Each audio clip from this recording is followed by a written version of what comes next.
Bismillahirrahmanirrahim. Assalamualaikum warahmatullahi wabarakatuh. Pertama-tama temanku semuanya, perkenalkan saya Fadli Ramadanul Afla. Saya lahir pada tanggal 4 bulan 12 tahun 2000. Nomor NIM saya, yaitu nomor induk mahasiswa saya ya adalah 1201011433. Di sini saya akan menjelaskan apa itu metode dalam pendidikan Islam. Mungkin langsung saja. Bismillahirrahmanirrahim. Innal hamdalillah nahmaduhu wa nasta'inuhu wa nastaghfiruh wa na'udzu billahi min shururi anfusina wa min sayyiati a'malina may yahdihillahu fala mudilla lahu wa may yudlilhu fala hadiyalah. Asyhadu an la ilaha illallah wa asyhadu anna Muhammadan 'abduhu wa rasuluh. La nabiyya ba'da wa rasula ba'da amma ba'du. Qala Allah ta'ala fil Qur'anil Karim. Bismillahirrahmanirrahim.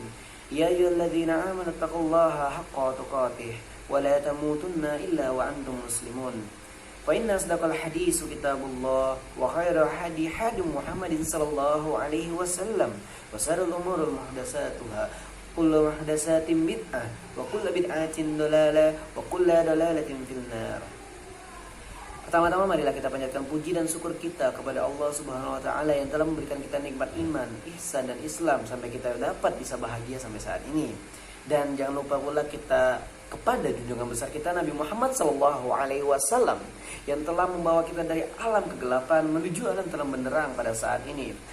Mungkin langsung saja saya akan memberitahu kepada teman-temanku sekalian apa itu pengertian metode pendidikan.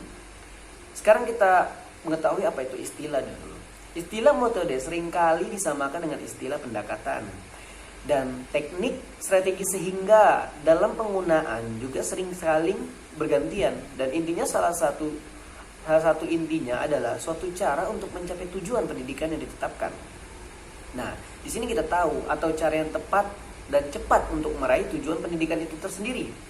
Dengan kebutuhan peserta pendidik, dengan kebutuhan sang guru, kita mengetahui substansinya pada peningkatan daya serap belajar. Nah, secara lugawi pembahasan ini adalah pendekatan berarti proses.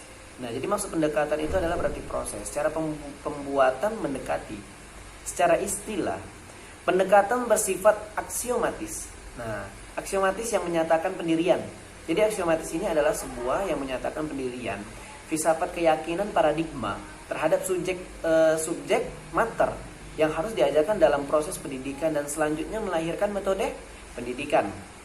Nah, dan selanjutnya kata metode berasal dari bahasa Yunani, yaitu meta dan hodos. Nah, kita mengetahui kata metode itu dari kata meta dan hodos. Nah, meta berarti melalui dan hodos berarti jalan atau cara.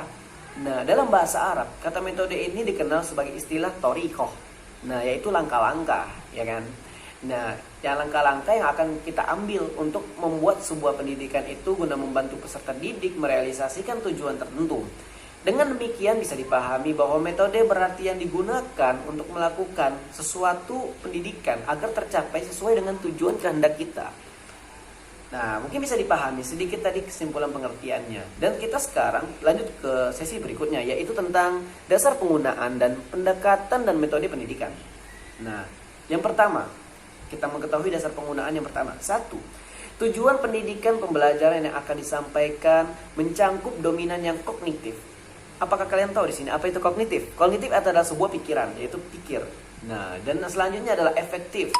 Nah, yang artinya itu kayak seperti zikir. Dan psikomotorik. Psikomotorik itu seperti amal, guna mendapatkan kesejahteraan dan kebahagiaan hidup di dunia dan di akhirat. Yang kedua, kita lanjut yang kedua. Peserta didik, manusia yang dimiliki potensi yang sekaligus kelemahan individual dan kolektif sesuai dengan kondisi fisik. Nah, dan usianya, kompleksitas bakat dan minat masing-masing. Peserta didik harus dilihat dari diperlakukan secara humanis dengan cara yang bijak. Jadi kita nggak bisa langsung peserta didik itu kita marahin langsung, nggak bisa. Jadi kita harus memberi dia tuh dengan kelembutan, mengajari mereka tentang adab dulu baru ilmu, ya kan, seperti itulah kita mendidik anak-anak, ya kan. Karena jika ilmu qabla adab itu gak bakal benar ujungnya. Percuma dia banyak ilmu tapi adabnya gak ada, akhlaknya tidak ada, itu bakal tidak akan berguna nanti di masyarakat. Nah, kita lanjut yang ketiga, yaitu situasi dan kondisi lingkungan pembelajaran, baik dari aspek fisik, material, sosial, dan psikis emosional. Yang keempat, fasilitas dan media pendidikan yang tersedia beserta kualitas. Nah, itu yang keempat. Oke, kita lanjut penjelasan tentang pendekatan pendidikan. Nah, sekarang kita menjelaskan tentang pendidikan. Yang pertama, pendekatan sosiologis. Kita mengetahui pendekatan sosiologis. Ya, ini pendekatan sosiologis itu adalah pendidikan Islam yang dikembangkan dengan mengacu pada kekayaan, kebudayaan lokal, masyarakat, sehingga basis pendidikan Islam yang diterima oleh anak didik berikan pada tradisi masyarakat setempat. Nah, yang kedua, pendekatan tradisional.